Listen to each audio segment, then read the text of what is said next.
Prinsessa Diana kuoli vuosi sitten pariisilaisessa tunnelissa tapahtuneessa auto-onnettomuudessa. Voisi luulla, että tapahtuneesta on jo kerrottu kaikki, mutta ei sentään. Seuraavassa selvitellään Dianan kuoleman arvoituksia ja kerrotaan onnettomuuspäivän tapahtumista sekä nostetaan esiin salaliittoteoria.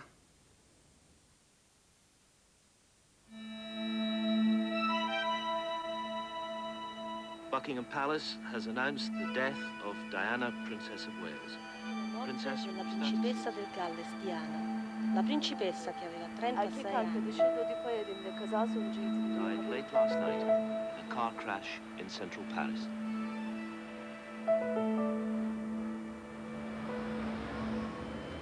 It seems extraordinary after all this time that people still want to come and see where it happened, to leave messages, to lay flowers. It says an amazing amount about what Diana meant to people. But it's a very strange feeling for me to come here to know that this is where it all ended. The sadness doesn't go away.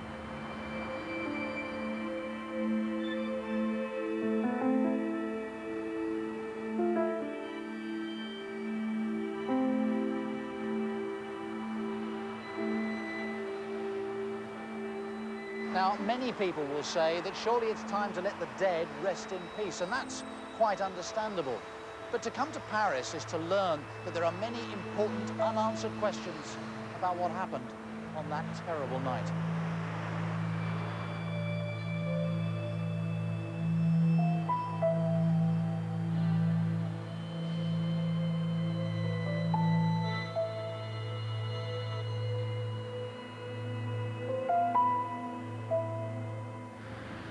Immediately after the accident, things seemed reasonably straightforward. High on a cocktail of drink and drugs, the driver lost control, slamming their Mercedes into the 13th concrete pillar inside this tunnel. Amazingly, though, despite 9 months of investigation and the questioning of dozens of witnesses, there are now more questions than answers, and the French judge in charge seems no further forward. In 2 days' time, he's calling many of the key witnesses back together again for what's called a confrontation, to try to make sense of it all.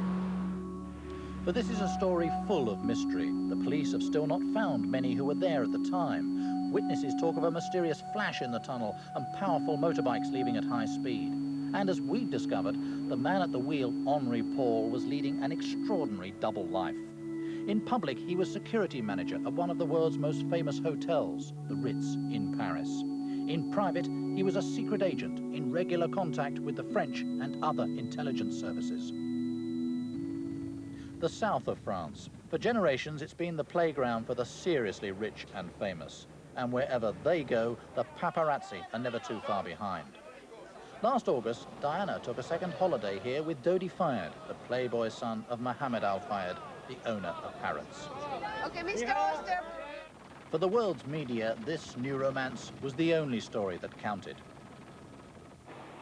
She was easily the most famous and most photographed woman in the world. There had been a decent interval after her divorce from Prince Charles, and the media pack could smell marriage in the air.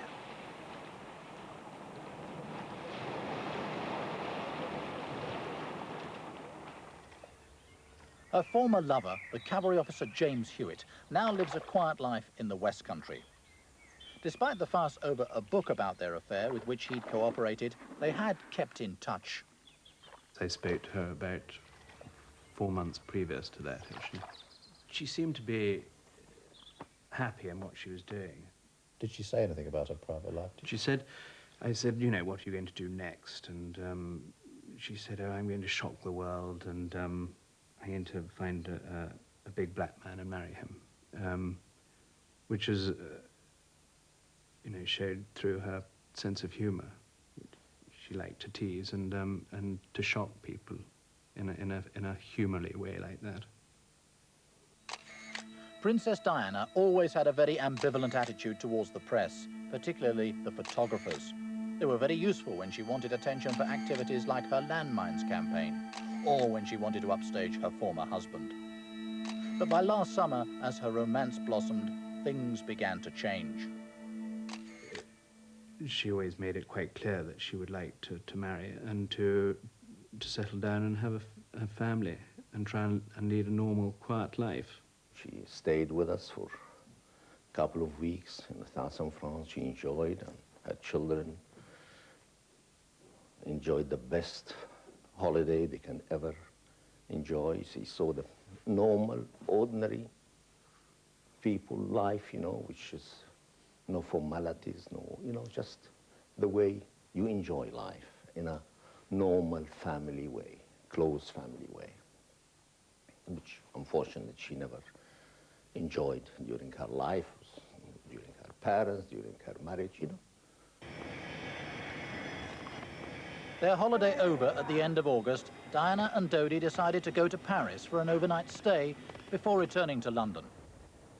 But by the time they reached Le Bourget, an airport just outside Paris, the paparazzi were already waiting.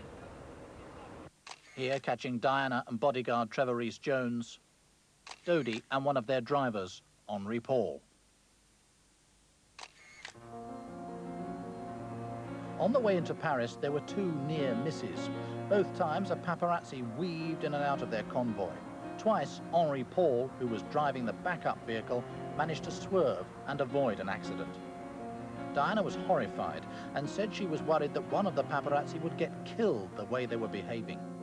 At 3:45, Diana and Dodi arrived at the Windsor Villa, just on the outskirts of Paris. Hello, it's Nicholas Owen from ITV. Ah, good morning. Morning, Nicholas Owen. Yeah, you're expected. Mr. Matan's at the main gate there for you. Thank you very much. Thank you. Diana and Dodi were greeted by Gregorio Matin, who has been the butler here most of his adult life. The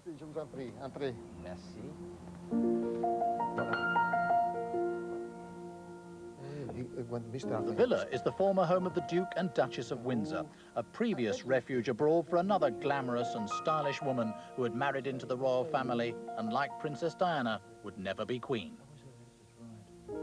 What about Dodi? Did he like this house? I mean, what do you... Oh, yeah, sure. He liked it very much. He liked it very much. It's a beautiful house. I tell you, this house in the summer always is beautiful, but particularly in the summer is extraordinary. So you expected Dodi Yeah, sure. and Diana to live in this house Yeah, together? absolutely. Everything is ready to come here. He prepared the house, all ready, all is ready.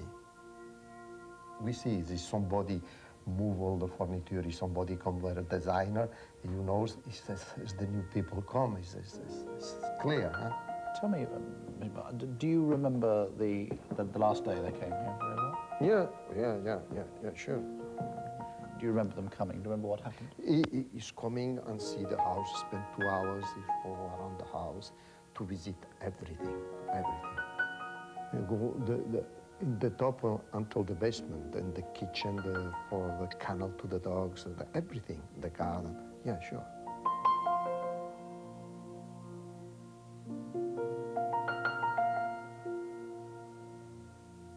What did you think of them together? How did they seem together? I think really it's a very beautiful couple.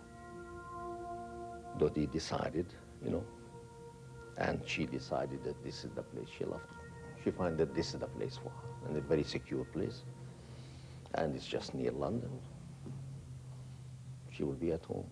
And it was just the right nest for them to continue their happiness and continue their life. But they're gone. You could imagine them living in that place? Yeah. It was just the right place for them. From the Windsor Villa, they went across Paris to the Ritz Hotel, also owned by Dodi's father, Mohammed Al Fayed, where they checked into the Imperial Suite. At 6:30, Dodi went across the square to pick up a ring for Diana. After the excitement of the previous week in the south of France, there was no big money to be made by the paparazzi, unless this was to be the night a very special announcement would come. Many close to Dodi, including his butler, are sure this was to be the night. With these people, you can reach the top. You know, you can make records, or you can make nothing. So the answer is in between. meaning that it depends on the type of picture that you would have been able to get. A picture inside a hotel is out of the question because we never go inside hotels, yeah? So it would have to be outside. What are you going to get outside? Even if they pose and they smile at us, you know. I tell you what, the best picture would have been after dinner, Dodi asks her to marry him, give her a ring, she comes out and she shows the ring. Then you've got a picture. And even if there was just the slightest chance of this picture, none of the photographers was going to leave early that night. At 7 o'clock, Diana and Dodi left the Ritz and went to Dodi's apartment at the top of the Champs-Élysées, about 5 minutes' journey away by car. The growing army of paparazzi was waiting for them when they arrived. After a struggle on the pavement outside, they got through to this door, for this is Dodi's apartment. We have been allowed to film inside the first film crew here. It's the sumptuous flat that the son of the Harrods billionaire hoped Diana would share with him. Relations with his powerful father were not always easy. Dodi had made his own mark in the glamorous world of movie stars. A rich playboy, but one who had enjoyed some success commercially as a Hollywood film producer. It's a home full of the possessions of a man born into the privilege of wealth and conspicuous consumption. The high-speed boat, the tasteful antiques. At the chic end of Paris, in the shadow of the Arc de Triomphe, it's a place that should have been a haven from hostile outsiders.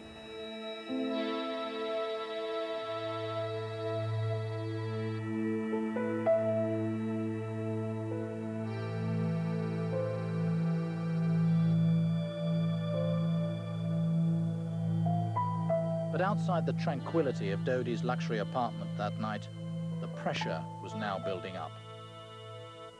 At 9:30, they had planned to eat at a fashionable restaurant, but the throng of paparazzi and other hangers-on made this impossible. They gave up and went to the Ritz to eat. They don't just only take in photographs, but also they accompany you, they stand in your way, the motorcycles are in front of you. It's just devastating. One of the paparazzi there that night was Pierre Sue, caught here hanging around outside the Spice Girls Hotel in Paris last month. Traveling on motorbikes and scooters, these photographers are quick and mobile.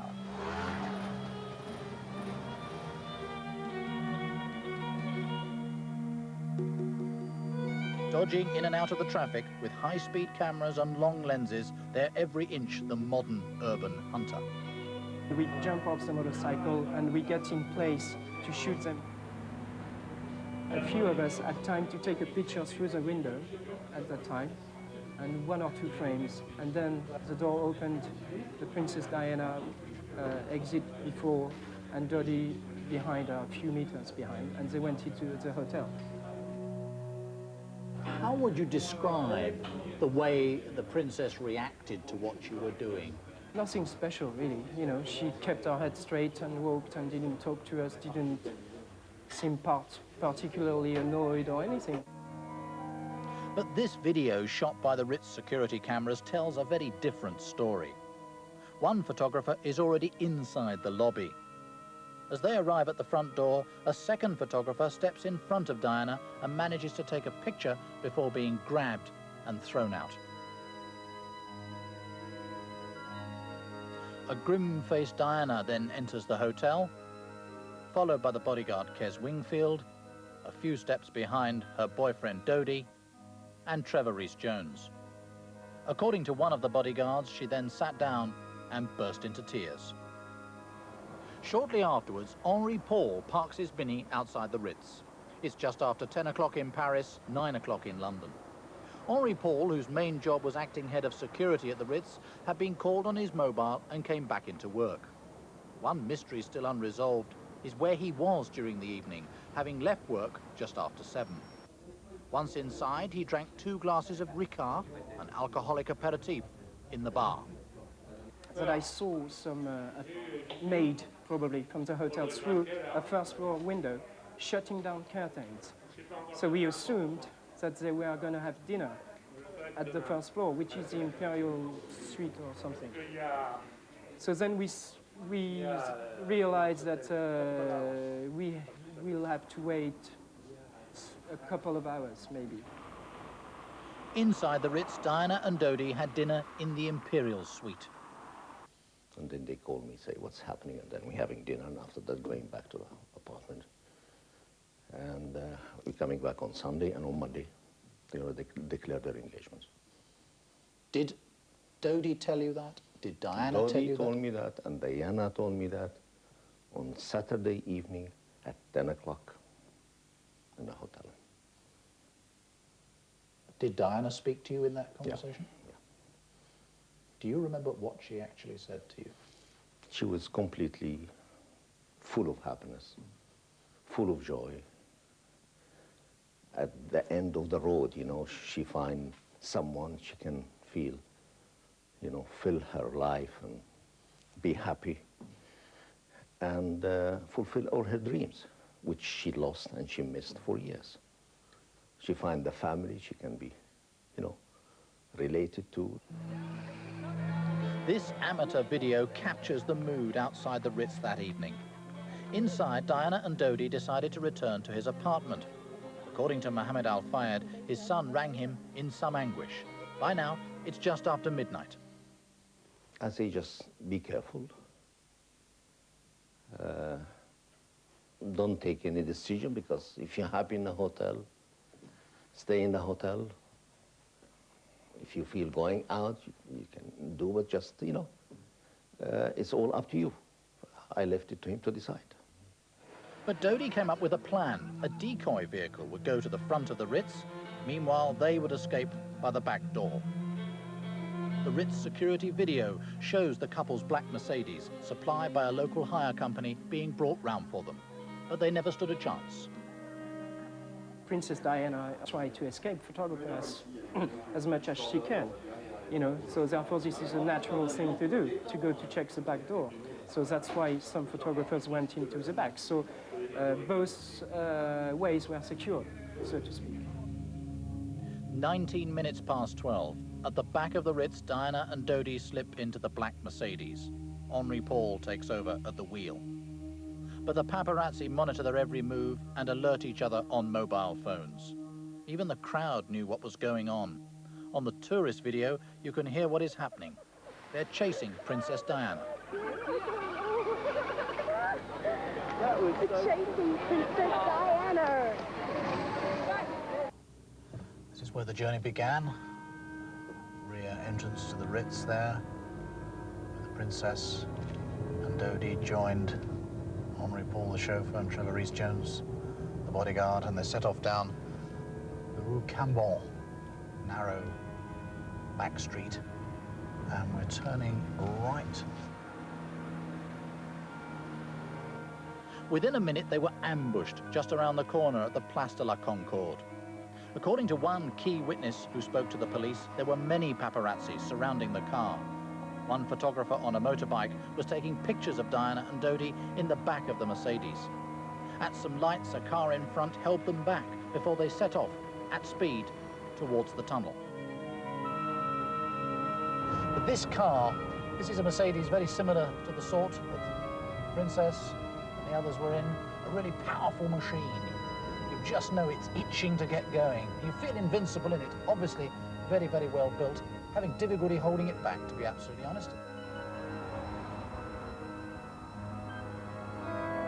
There's a slip road on the right-hand side, about to come in and join us just at the mouth of the tunnel. Anything coming out of there, you're really in difficulties, and then you get this strange kink to the left, kick to the left, and even at this speed, there's a bit of a throwing over to the left and then to the right. If you lurch across the road, anything goes wrong, disaster.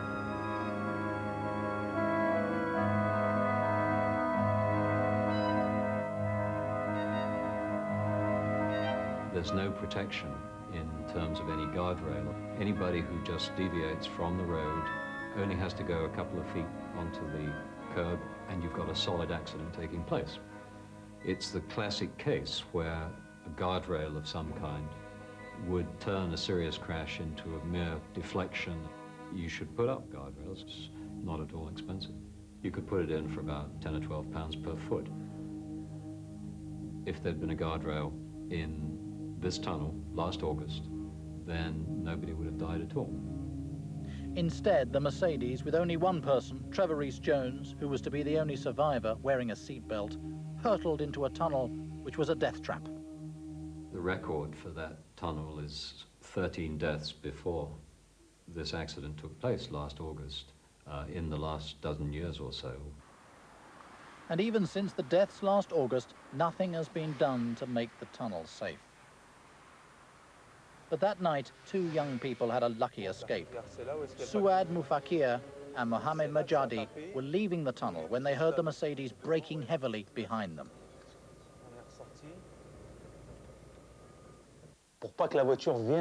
I got the impression that the car was right behind us, judging by what I could see in my rearview mirror. So I accelerated so as to put some distance between us, to get away and to avoid being hit. The whole thing happened really quickly, really quickly. I heard a car braking repeatedly, which is what made me turn around. And at that moment, that's when I saw the car hit the pillar. The investigating judge believes that as he approached the tunnel, Henri Paul saw a slow-moving white Fiat Uno. He tried to get round it, but clipped the side of the car, lost control, and skidded into the 13th pillar. The Fiat Uno then drove away. This is not the end of the story, though, rather the beginning of an extraordinary mystery. For a start, that Fiat Uno has still not been found.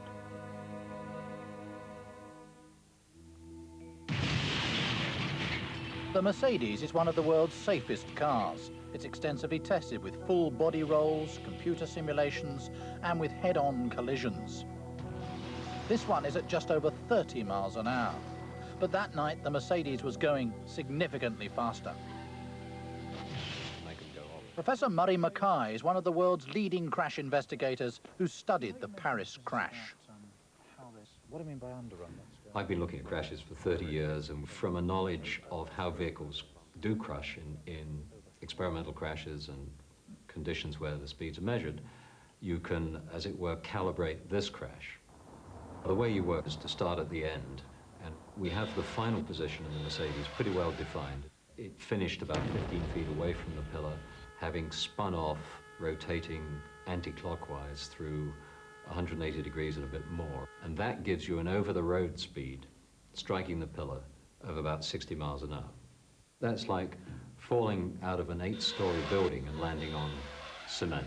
So if you looked at 100 crashes, you'd only find 1 or 2 that are at this sort of severity.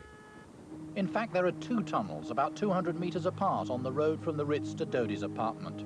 Eric Lee, a chauffeur, was overtaken by the Mercedes as he drove through the first of these 2 tunnels. I'd seen it coming up from quite a distance, and I would say it was traveling at about 85 miles an hour. By the time Henri Paul reached the second tunnel, the crash tunnel, he'd slowed down a bit. You can work out exactly what speed he was driving at, just seconds before the crash. And that gives you something of the order of 78, 80 miles an hour. And that's a reasonably tight objective number. We're not having to rely on any eyewitnesses to reach that sort of conclusion. But why was Henri Paul driving so fast? The paparazzi, arrested immediately afterwards, have all claimed to the judge that they could not keep up with the Mercedes and were nowhere near it when it passed through both tunnels. However, many eyewitnesses disagree and describe, at different stages of the journey, a convoy with Henri Paul chased by cars and motorbikes. Eric Lee followed the Mercedes as it sped towards the crash tunnel. In the distance, he heard a huge explosion. I was going at more or less 40 miles an hour, still in the first tunnel when I heard the explosion, and they had passed me before the entrance to the tunnel. The time to drive along quietly, to come out at the exit, to see the car took me a minute and a half, 2 minutes. The paparazzi have always claimed they did not arrive until well after the crash, but Eric Lee is one of several key witnesses whose evidence flatly contradicts this, putting them in the tunnel almost immediately afterwards. And this means that they must have been much closer to the Mercedes than they have admitted. There are about 10 people down there. Maybe they weren't all photographers, I don't know. I know that as I went down, 4 people came back up, 4 young people. They'd been arguing, because as I went down, I could hear them arguing with the photographers. They were attacking the photographers for taking pictures. They came up, and I was going in the other direction. I went down over there between the photographers. I went round and found myself facing the woman who was inside, who turned out to be Lady Di. Diana and Trevor Rhys-Jones were still alive. Though they were among the first on the scene, none of the paparazzi called for an ambulance. I saw the driver. I saw the driver in the front. And with the shock of the collision, he was thrown and hit the steering wheel. Still have this picture in my mind. It's terrible. There are 3 pictures that I always see. The face of the bodyguard, covered in blood. The face of the woman, who opens her eyes and then shuts them again. She seems to be suffering. And the white hand of the driver through the steering wheel. It was terrible. Henri Paul was dead. Even though the airbag inflated, his ribs, collarbone and right leg were broken and his neck was snapped. Though he died instantly, crucially, Diana was alive when a doctor, Frederick Maillet, giving a friend, Mark Butt, a lift home, arrived moments after the crash. What were you able to do for the people inside? The lady was still breathing, but with difficulties, and she needed some help. So I ran back to my car to give a phone call to the emergency services, and I went to my trunk to take the only equipment I had, which was the embu bag, you know, the resuscitation mask. And I ran back to the wreckage to give assistance to the victim. All around him, mayhem. One paparazzi told the police, "You make me sick. I'm going back to Sarajevo. The police over there don't bother us and let us do our work." Another complained, "Let me do my job," when a police officer pushed him out of the way to get to the victims.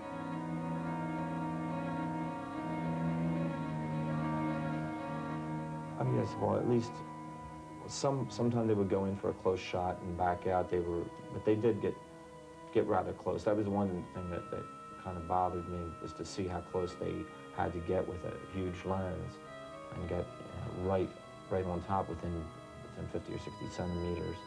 While I was inside the car and giving assistance to Princess Diana, I was aware of a lot of flash and a lot of people taking a lot of pictures of myself and Princess Diana of the inside of the car. Since the accident, the police have raided the homes and offices and even the parents' homes of the paparazzi who were there. They have so far recovered only a few dozen pictures, yet that night hundreds were taken, and some are now being offered for sale. What did I think? I didn't try to work out why they were there. I thought to myself that they were opportunists who were taking pictures of an accident in the tunnel for the tabloids. I don't know. A lot of people are ready to believe there was some sort of conspiracy at work, some plot to kill Diana and Dodi by dark and sinister forces. Surely the answer is it's too far-fetched, too complex to organize. How could anyone ensure the white Fiat Uno was in place? How could anyone know the route Henri Paul would take? How could anyone engineer such a horrific crash? There is another sequence of events described by some witnesses which does raise disturbing new questions about what happened in the tunnel. One of those witnesses is Francois Levistre, on his way home late at night. Quand je suis arrivé ici avec ma voiture. When I drove down here in my car, I was doing 68, 70 miles an hour. I looked back in my rear-view mirror and saw headlights, just like you see now. Driving a Ford car, he says he saw another car, then the black Mercedes, travelling behind him at some speed with a motorbike alongside. I'm in the middle of the tunnel. I can see the headlights approaching. You can see the headlights because it's dark. It's nighttime. You can see the headlights of the car coming with the motorbike headlights, because you can distinguish between the headlights of a motorbike and those of a car. And the motorbike was driving alongside the car. Well, now we can say that it's a Mercedes. Well, anyway, the motorbike, when it enters, when the Mercedes, when it comes, it drives over the crown of the road to enter the tunnel. At that moment, the Mercedes, the motorbike, accelerates. And you can see the acceleration of the motorbike because you can see the headlight rise up a bit. The bike is accelerating.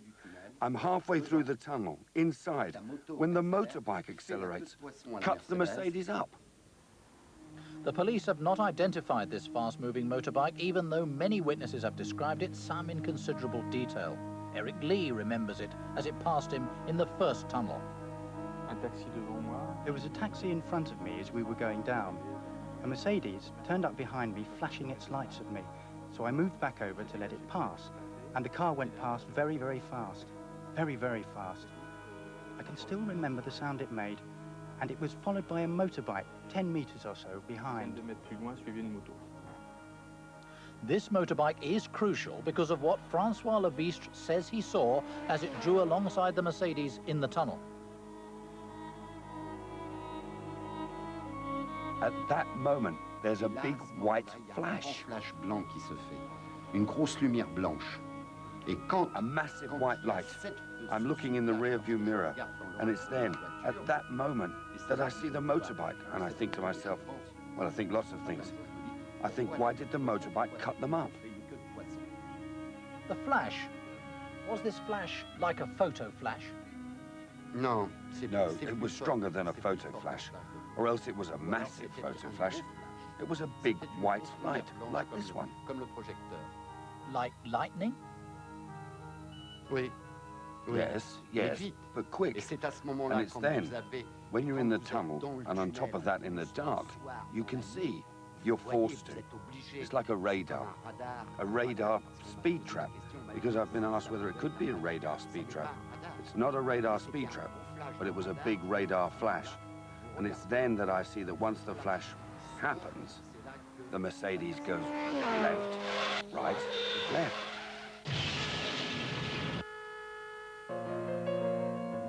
Initially, Francois Levistre was dismissed by the French police, but in fact we have established that last month he was called in by the judge to give his account of events. Many other witnesses have also described the motorbike, and some the very bright flash in the tunnel. So we set up an experiment for Francois Levistre. Now, Monsieur Levistre, there will be two flashes behind you here. The distance, I think, will be just about the distance you say when there was a flash in the tunnel that night. So if you look out carefully here. No. That's the first one. Yeah. And now wait, we should see another one coming up. Yeah. That the second one? Yeah. That was the second one. Yeah, sure. You're absolutely certain? Yeah, sure. Sure. So what was that blinding light Monsieur Levistre claimed he saw in that tunnel?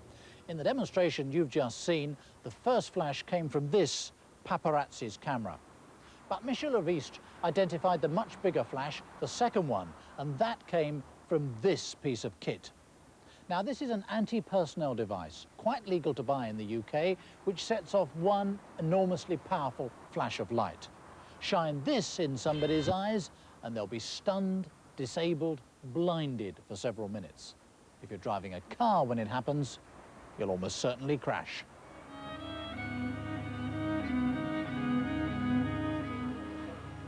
We bought our anti-personnel flashlight in the West End of London for just over £260. But there's another version of this kit. It's not available to the public. It's infinitely more powerful, and it's used by Army Special Forces, including the British, around the world.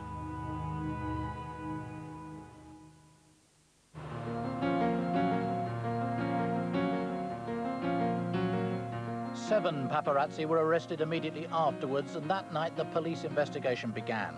The focus was on the driver, Henri Paul. Almost immediately, it was announced that he was more than 3 times over the French alcohol limit.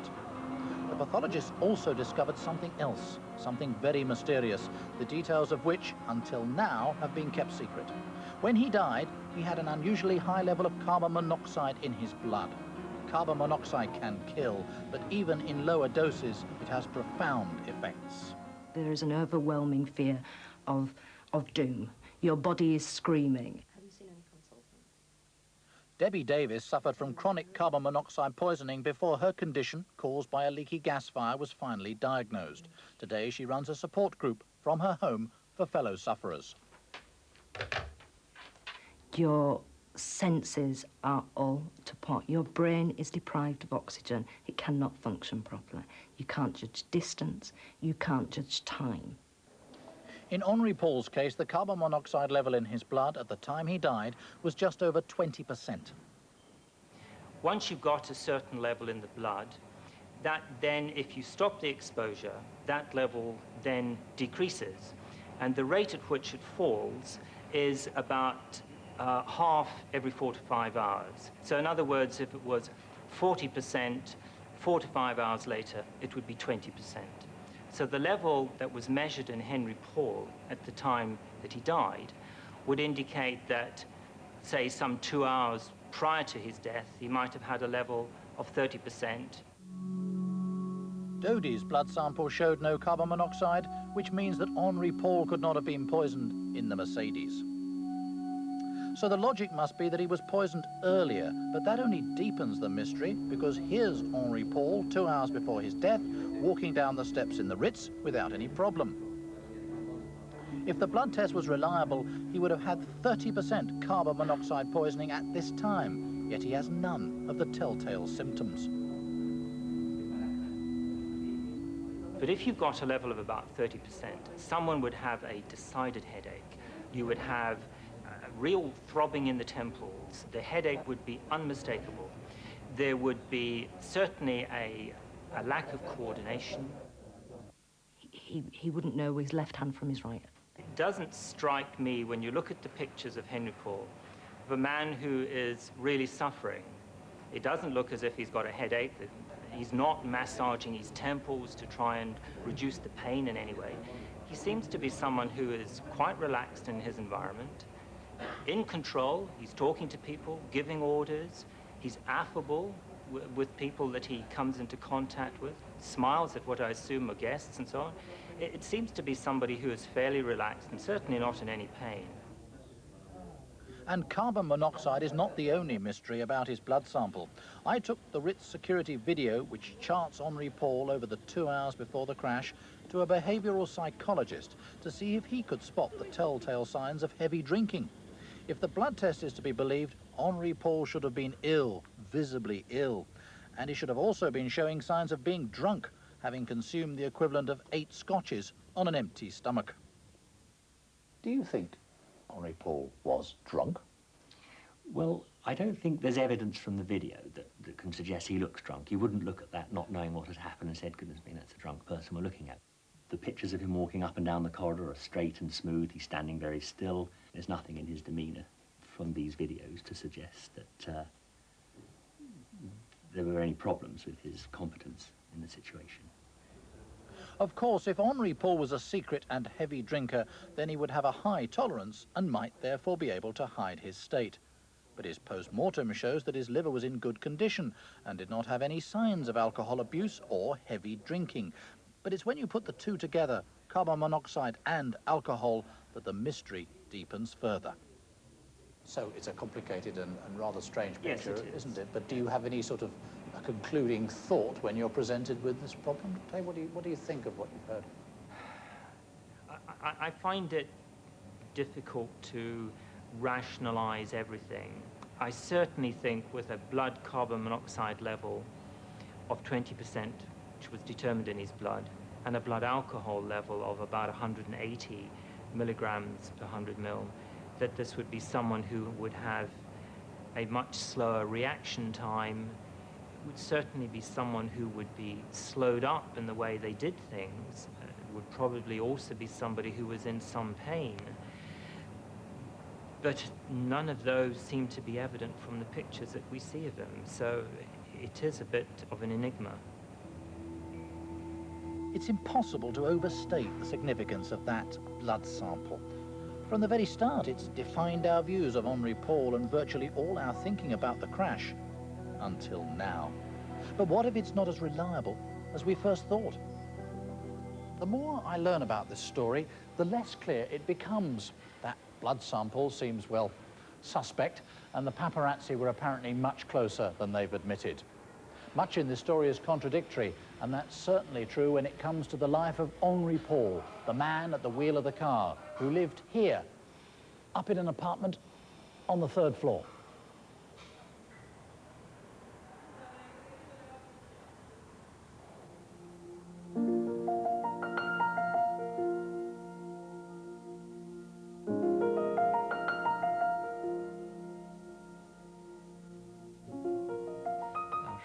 I've known him for 21 years. He was a witness at my wedding. He was kind of a jolly person and would communicate with everyone and talk with everyone and just chat away. He was very bright. He was the sort of friend everyone wishes for. He was very well read, very musical. He played the piano, the violin. There's not a day goes by when I don't think of him. I also have to go down the street where he lived. It never goes away. I still live in the same area, and I go to the same restaurants. So, it's hard.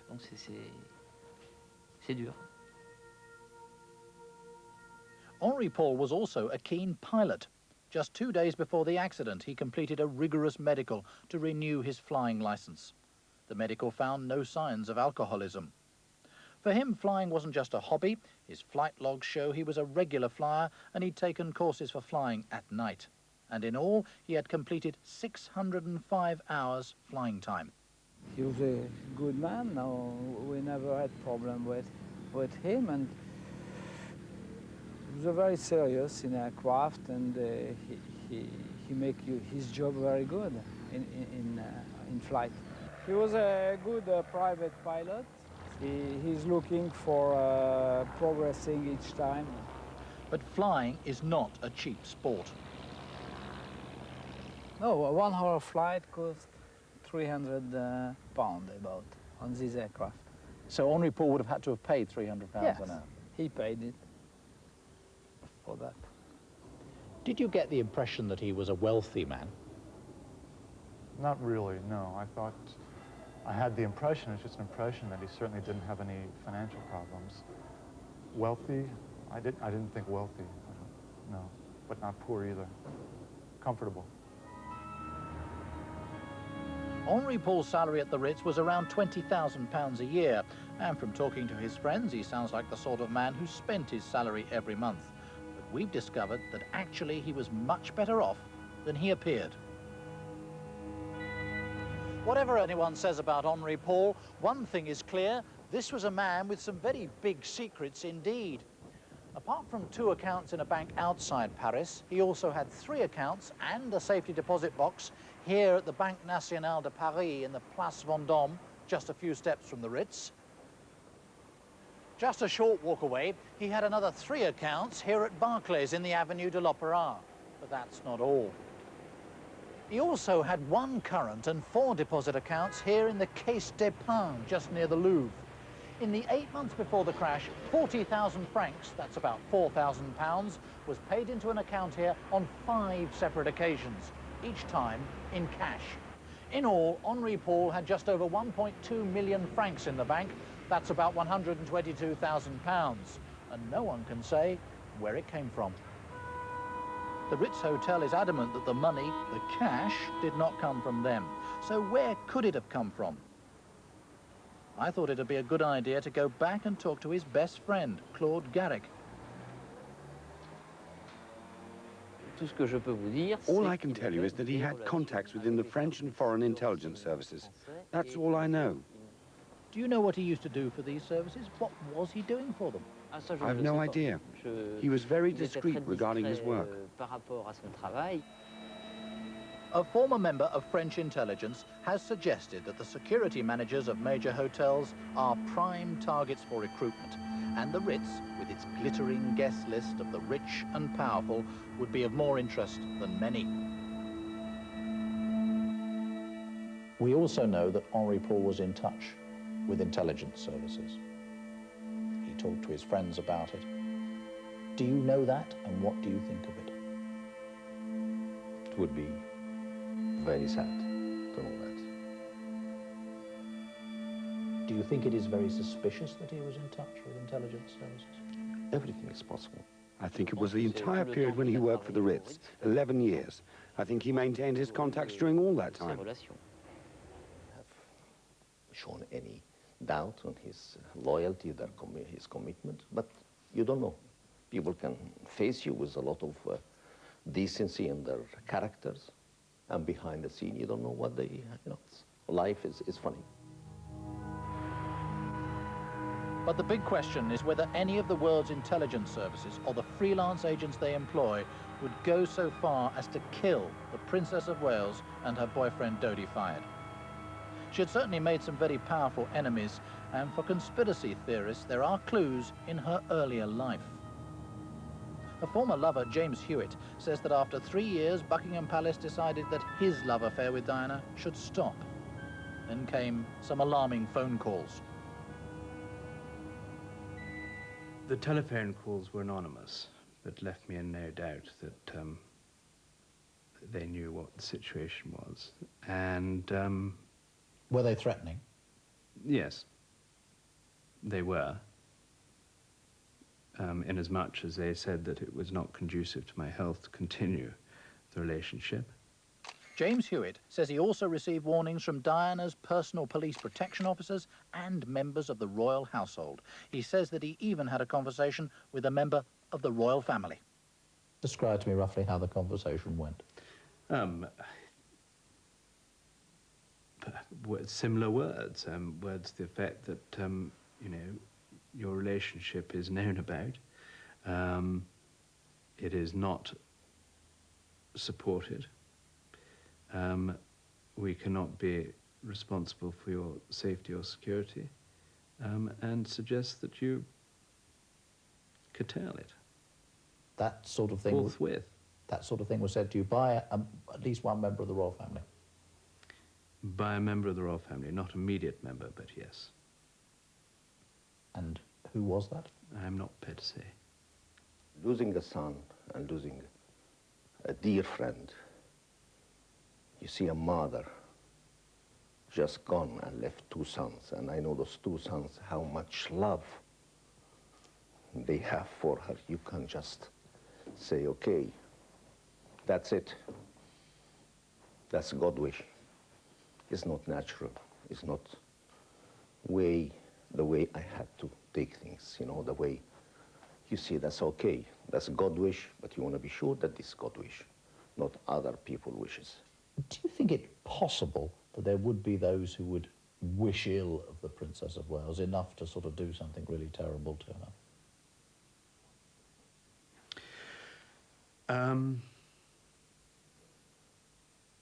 Yes, I do think there are people like that. I've encountered people who wish ill on other people for very dubious reasons. Unfortunately, I think that's a reality.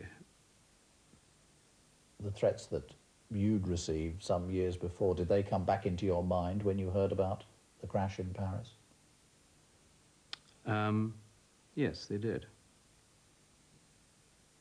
I'm a great believer in God, and if it is not God's wish for those 2 wonderful people to go, God will give hell if this is not God's wish that it is an accident. And I'm not going to rest until I get the truth. It's an accident or a murder for such two wonderful young people just lose their life. This way, it's just devastating.